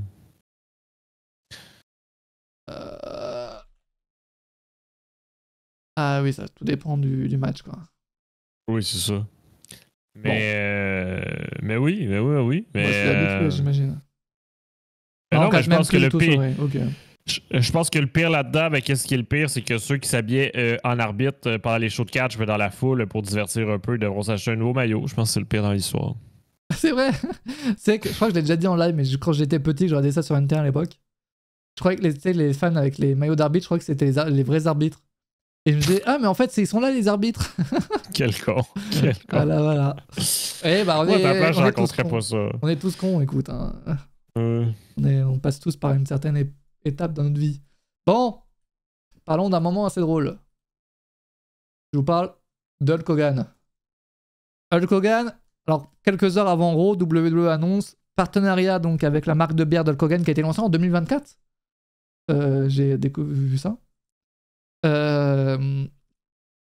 Donc la marque de bière qui sera sur le ring et en même temps Hulk Hogan qui va faire un petit segment. Hulk Hogan, ça fait quand même quelques années, à chaque fois qu'on le voit, généralement il se fait pas très acclamer. Et là, ça continue, évidemment, il se fait bien huer. Alors c'est très drôle. Le fait qu'il se fasse huer, c'est trop bien, évidemment, on continue ça. Mais en réalité, Hulk Hogan est très gagnant dans l'histoire. Alors pourquoi ? Parce que les images circulent partout sur les réseaux. Tout le monde en parle.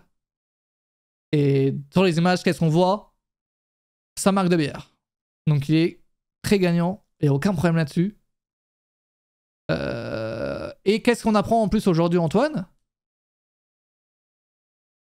C'est que la WWE aime ça en réalité. Ben, est-ce que la WWE aime ça? Peut-être oui, non, mais c'est qui étudie en backstage présentement que la prochaine fois qu'on voit que Hulk Hogan sur les écrans, qu'il soit heel possiblement, soit un méchant, un bad guy. Ça irait même plus loin au point tel qu'il étudie aussi la possibilité qu'il y ait un catcheur actuel à s'élever avec son rôle de heel. Un manager de heel, quoi. C'est ça, parce que c'est à surveiller, parce qu'avant Raw sur Netflix, il y avait aussi une nouvelle qui disait que Hulk Hogan serait beaucoup plus présent sur les écrans de la WWE pour le mois de janvier. Parce que visiblement, il est la tête d'affiche pour Saturday Night Main Event. Il ne faut pas l'oublier, le prochain Saturday Night Main Event qui aura lieu le 25 janvier. Donc, ça laisse présager qu'il va être là plus souvent, puis que peut-être qu'ils vont faire cette transition-là. Donc, ça va être à surveiller. Donc, en réalité, ils envisagent même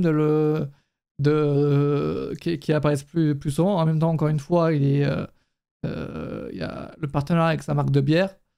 Et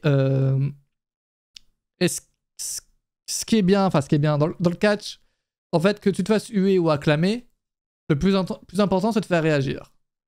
Donc là, Hulk Hogan, évidemment, il se fait huer, mais je pense que le gars, il en a rien à foutre, concrètement. Et la WWE, elle est contente parce que du coup, tout le monde réagit, ça fait huer, let's go. Bon, personne ne comprend, j'imagine. J'imagine que le gars qui regardait le catch dans les années 80, 90, et qui voit aujourd'hui Hulk Hogan se faire huer et qu'il ne doit pas comprendre. Non, mais surtout, je pense que tous les gens à l'extérieur des États-Unis ne comprennent pas pourquoi. Oui. C'est quand t'es américain, mais tu comprends pourquoi. Là. C'est parce que Hulk Hogan, cette année, a pris des décisions politiques fermes. Il a affirmé ses opinions politiques, il a aidé à la campagne à Donald Trump, il a participé à des rallyes pour faire la promotion de Donald Trump. Il allait très loin dans les trucs, et en même temps aussi des propos assez catastrophiques de sa part. Parce que pour le coup, l'Undertaker aussi apporte son soutien à Donald Trump et il s'est pas fait huer. Non, exact, mais c'est que Hulk Hogan, c'est qu'il l'a fait beaucoup. Mais là, lui, il va très loin, quoi, dans ses propos. Tu sais, Undertaker, il était pas là pendant les rallyes de Donald Trump, là, tu sais... Hulk Hogan, ça a été beaucoup plus loin. Puis les gens de Los Angeles, c'est des gens qui votent le parti adverse, le parti démocrate. Donc, par défaut, c'est pour ça que les gens de Los Angeles, ils l'aimaient pas trop. C'est pour ça. Et en même temps, c'est vrai que le gars est quand même arrivé dans l'arène d'Euro avec un t-shirt en soutien à Trump, quoi. Oui, aussi. Donc, je pense que c'est pour ça que c'est peut-être difficile à comprendre pourquoi il était hué à ce Raw-là en particulier si vous ne vivez pas aux États-Unis. Donc oui, comme l'a dit Tokelong et comme je l'ai dit juste avant et comme tu l'as dit aussi, c'est un mélange d'avis poétiques et de propos catastrophiques. Taker, il a beau soutenir Trump, il reste plus mesuré dans ses propos.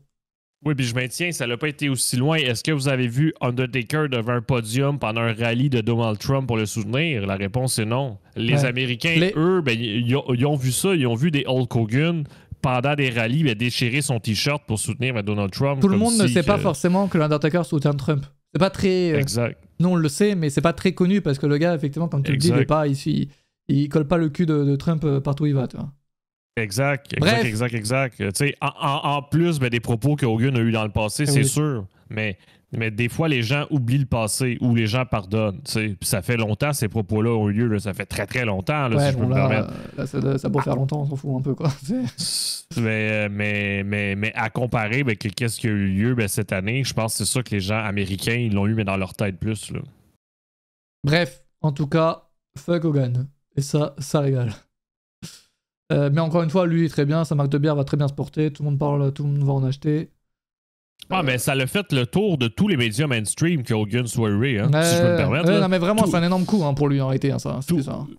Tous les médias américains, là, ça l'a fait le tour des mainstream. Là, même la chaîne de nouvelles CNN en ont parlé hier.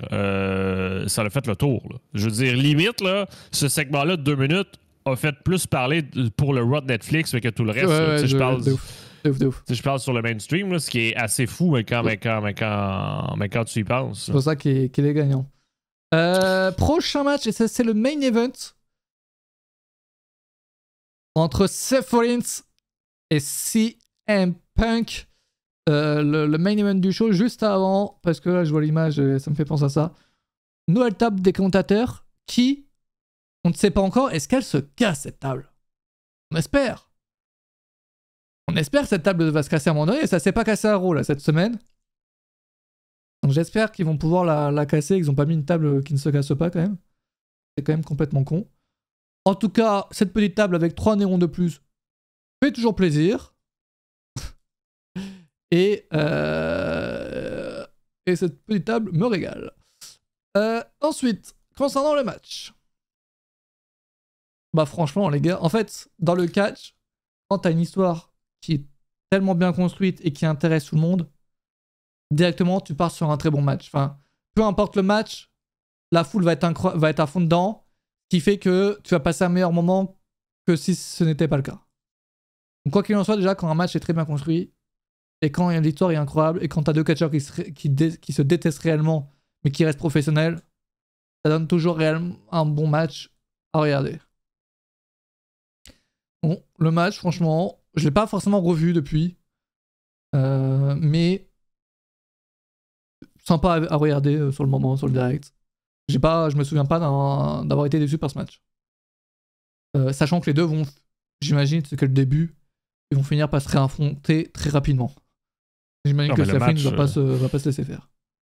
Le match était sympa, oui, ok, mais moi qui déteste CM Punk, personnellement, ça suffit. Là. Je veux dire, le gars, il gagne, mais comme si rien n'était. Et là, ils viennent de battre Seth Rollins, donc par défaut, ça veut dire quoi? Qui se fait battre par tout le monde. Donc par défaut, ça veut dire quoi? Ça veut dire que CM Punk se lance automatiquement mais contre Gunter pour le prochain grand événement? C'est ça que ça veut dire, là. En tout cas, moi, j'ai l'impression que c'est ça, là.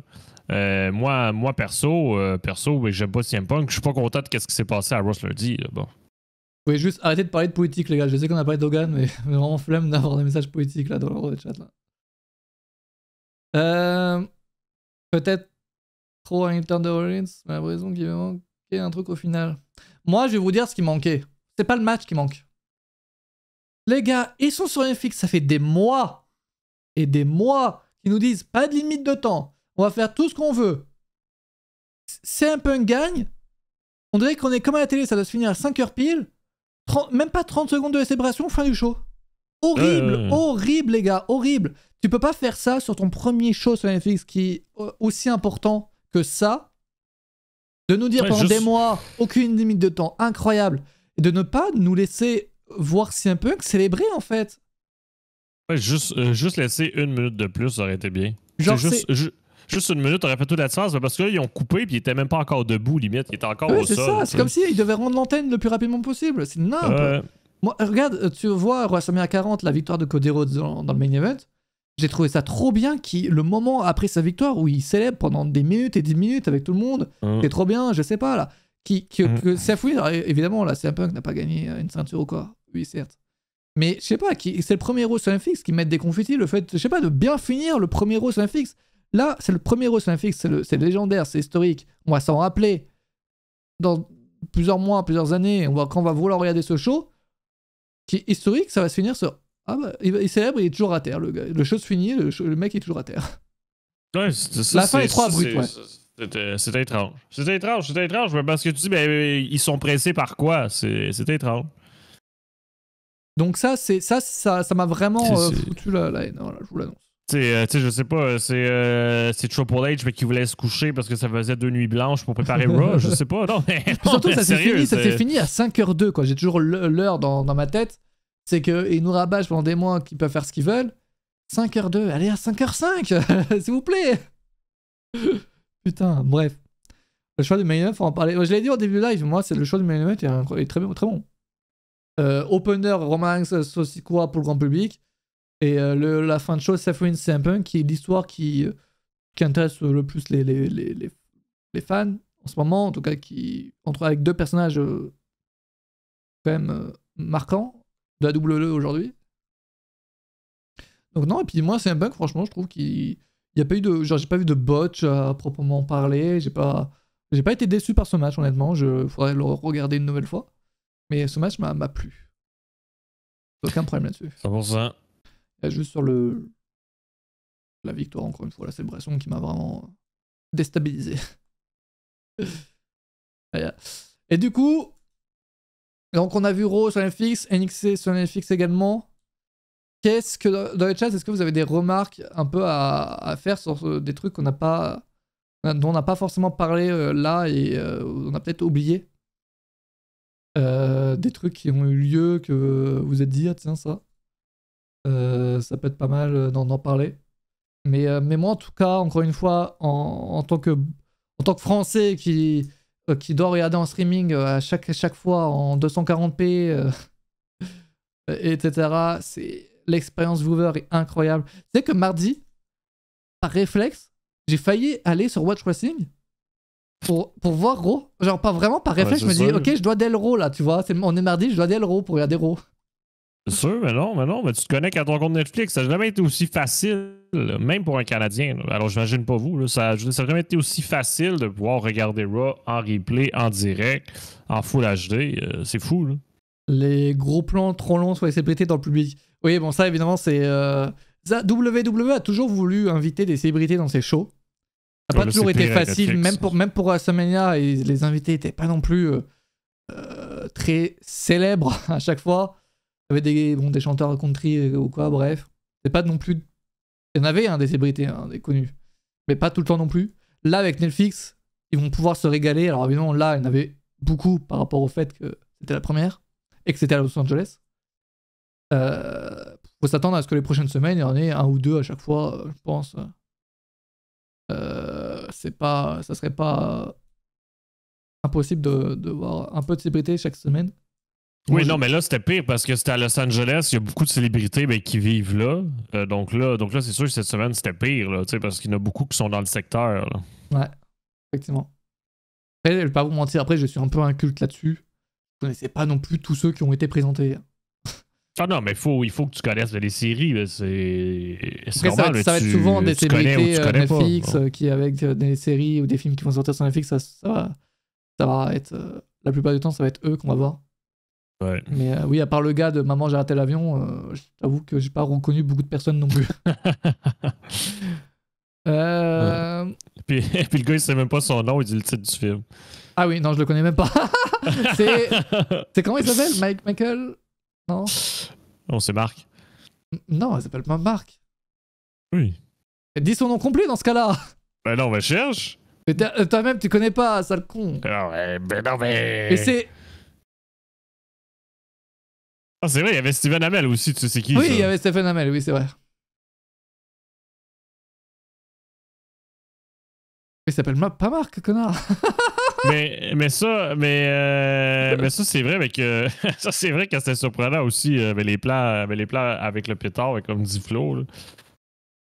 Là. Oui, avec Travis Scott. Ouais. Mais encore une fois, je pense pas que ce soit vraiment prévu, que c'est juste lui qui a sorti son show. de sa poche. Ouais, ben si c'est. Non, mais si c'est pas prévu, mais tu le montres pas. Hein, Bah, comment tu peux ne pas le montrer concrètement? Il l'a dans sa main. C'est compliqué quoi. C'est vrai que bon, c'est bizarre. Vanessa, non mais Vanessa, les gars, elle est pas connue cette meuf. Elle a fait un truc de télé-réalité. Elle est là dans tous les shows W parce qu'elle est fan. C'est cool. Mais elle a rien fait depuis 10 ans. Hein. C'est ça qu'il faut dire.